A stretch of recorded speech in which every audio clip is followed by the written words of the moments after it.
Hey everybody, welcome back. So just like the title says, we're going to be talking about ball pythons today. And this is my little male. I've got my female in here behind me. And we're going to go over some enclosure tips for him today. I know a lot of folks end up starting with ball pythons. And I know our reticulated pythons and Burmese and all that stuff here get a lot of attention. So I thought it was time that we did just a really basic overview of these guys right here. So you won't want to miss it. We'll be right back on Intrepid Exotics. Whether you're a lifelong keeper or just getting started, help us encourage responsible keeping, conservation, and public education in the interest of keeping our reptiles safe and healthy as we protect them for future generations. You're invited to spend time with us as we experience these awesome animals together on Intrepid Exotics. So you guys are going to see a lot of people recommending ball pythons as starter snakes. This is a species that you'll see a lot of times in the big box pet stores and so forth. They're really common, and they're really common with breeders as well. The morphs that you can get out of these ball pythons anymore are so diverse. Makes them really popular on a lot of different levels. You know, for those of us that keep the larger snakes, we will recommend oftentimes, you know, the folks get started with ball pythons, corn snakes, things of that nature, just so you can kind of get a feel for how it goes, taking care of them and so forth. And they're more realistic for a lot of people because this right here is a lot easier to manage than a 50, 60 pound snake. And this one right here, we actually had given this snake to somebody. And it wasn't too long after they had taken them, probably a month or two, the snake wasn't eating for them, didn't feel comfortable at all for some reason. They ended up bringing it back, and he has turned into quite the little chunk. And as you can see, he hasn't missed a meal in a while. Really, really healthy weight for a ball python. He eats probably every 2 or 3 weeks, I'd say. And that brings me to a really good point, because a lot of people, when they're just getting started with snakes and they're getting a ball python, you know, a lot of them have had pets already. You know, we've had dogs, cats, whatever the case may be. And, you know, you've got to feed those animals every day. So getting a snake, it's a little bit different. Now your feeding schedule stretches out. You only feed them, you know, once a week, once every 2 weeks, once a month, depending on the species and the age and so forth and the size of the meal. So it's a little bit different routine for folks to get used to. And it gets that much more difficult because ball pythons are known to refuse. They're known to be picky eaters a lot of times, and that's one of the big reasons why some people won't really recommend them as a first-time snake. You know, I mean, just like when I had handed this snake off, and the person came back and said, "Oh, the snake's not eating. I'm really worried. I don't think I'm taking care of it right," and so forth. Well, we hear that so much from people. You know, man, I just got my snake a week ago. It's not eating. You know, 2 weeks now, and it hasn't eaten still. And my female that I'll take out here in a second, I mean, she's literally went off food for 5-6 months at a time. So it's not uncommon. You know, they're going to eat when they want to eat. The only thing that we can do is just present them with the meal periodically, and you know, sooner or later they'll take it. Now I will say, and I really wish I would have had this on camera, because I went in earlier to my female's enclosure, and here recently, the last 3 or 4 months, she's had a really hot food response. She's the only snake I've got right now that will still strike when you open up the enclosure, just out of sheer feeding response. And she did that to me twice today. I opened it up, man. She shot out at me, and then I was reaching around to get her water bowl. She shot out at me again. So, needless to say, I think she's ready to eat. And with that hot food response, ball pythons are notoriously really docile. More often than not, when you first get them, they're called ball pythons because they will coil up in a little ball, hide their head in there, and I guess if they can't see you, they think you can't see them. And sometimes it'll take them a little while to come out of that and kind of get comfortable. But as you socialize these guys, if you treat them right, this one, as soon as I come up to the glass, you know, his nose is coming up. He's coming up to see what's going on. He loves to be handled. He acts like he loves to be handled. He may just be waiting for me to put him down. There's really no way to tell. But they are really easy to manage. Now I'm going to go ahead and put him back. I'm going to get the big female out for a second. We'll talk some more about that. Now, if you've watched any of my videos about the larger snakes, well, I mean, here's an example right here. You look down, this is my female reticulated python. I've got her in an 8-foot enclosure, and I use paper as her substrate right there. And all of my bigger snakes I use paper for. A lot of my smaller ones I'll use actual substrate. And just like with my male ball python right here, I'll show you in a second how I've got his set up. You know, I've got an actual cypress mulch and cocoa husk kind of mixture in there. Holds the humidity really well for him. Smaller snakes, it doesn't seem to be much of a problem. So, and it's real easy to maintain, real easy to keep clean. And he does really good in there.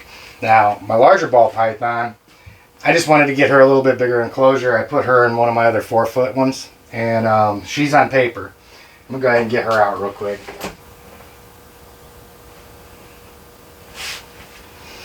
This female, she is really a really good snake. She's really well socialized.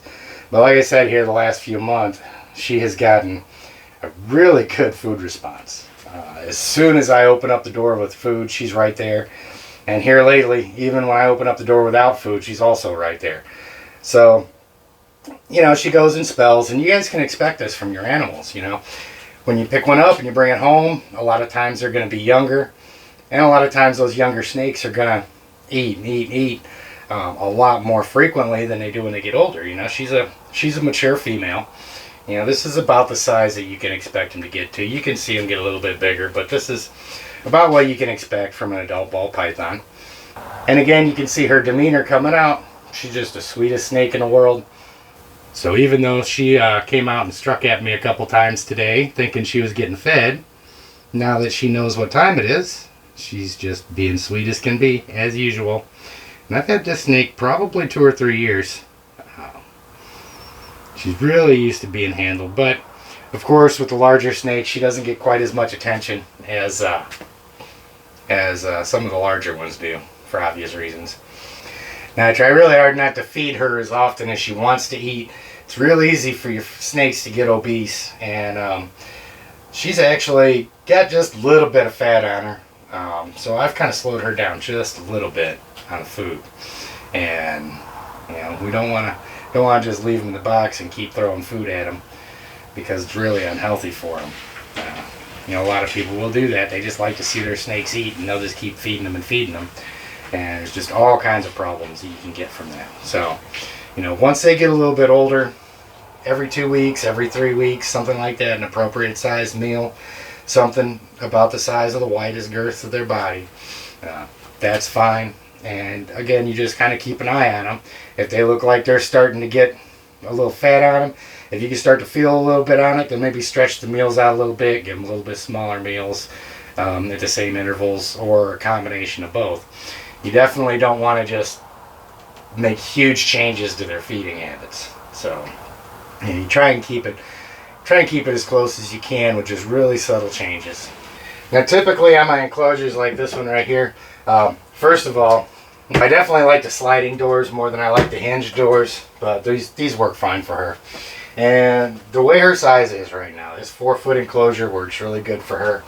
So for this snake, the way I've got it set up is I just got underneath here, and I've got the standoff right here, so that the heaters, you know, aren't compressed in between the 2 enclosures, and it gives space for a little ventilation in between them and stuff. But underneath here, on the bottom outside of the enclosure, I've got a heat mat with a temperature probe that's back here.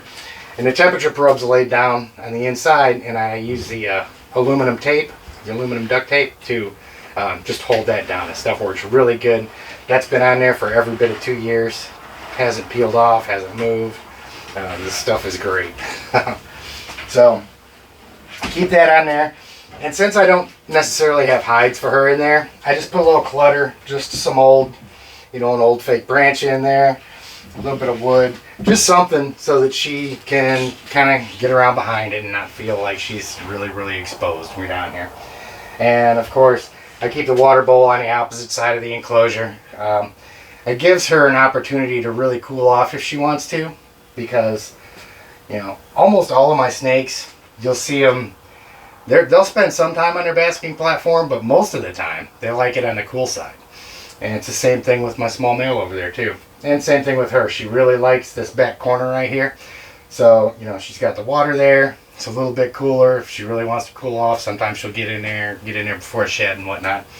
So, they're not really terrible to set up. Now I'm going to take you over here and show you exactly how I've got him set up.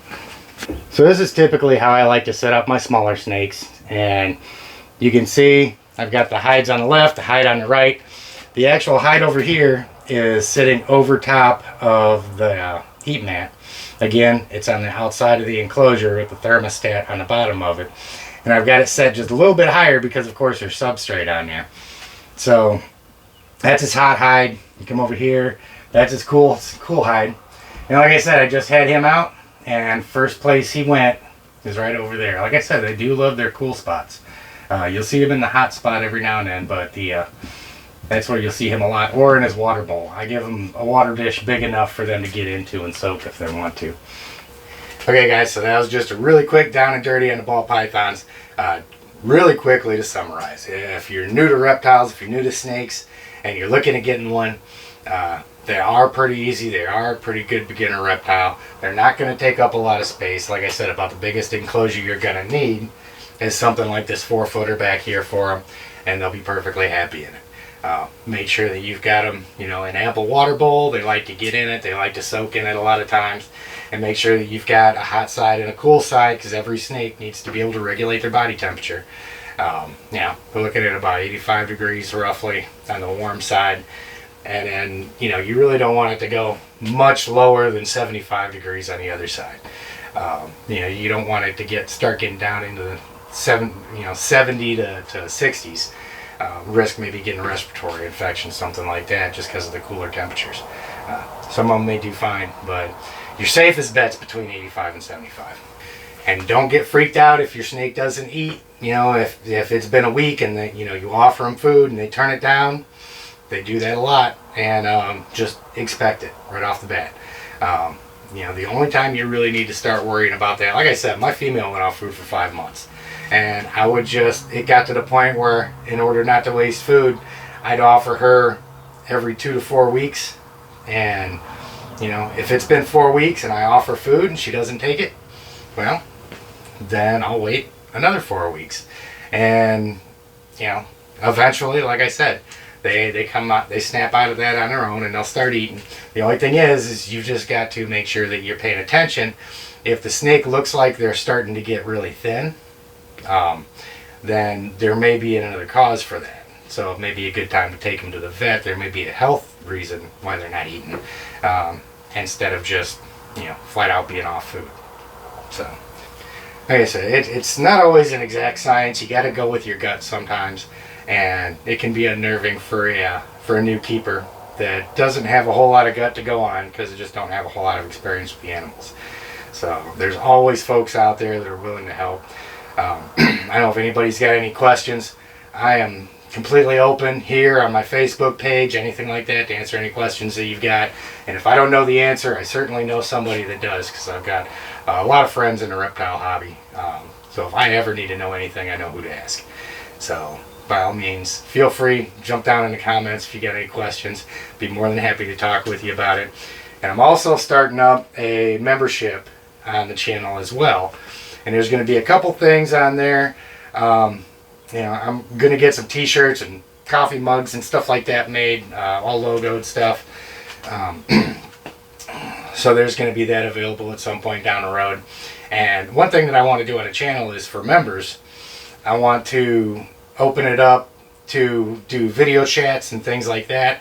If you've got a new enclosure that you're setting up and you want some input on it, if you've got a certain behavior that you're having a hard time reading on your animal or whatnot, we can get there, video chat, and look at that stuff. It's not something that I have time to do for everybody, but for the members on the channel, I would like to be able to, within a couple days, within a reasonable period of time, to be able to sit down with folks and go over that, just to help people get more comfortable in the hobby, help get more people into it. So that's going to be something that's going to be coming available here pretty soon too. So don't forget, check out the feeding video at the end of this in the end screen. Like, subscribe, get notified when new stuff comes out, and I will see you guys next time on Intrepid Exotics.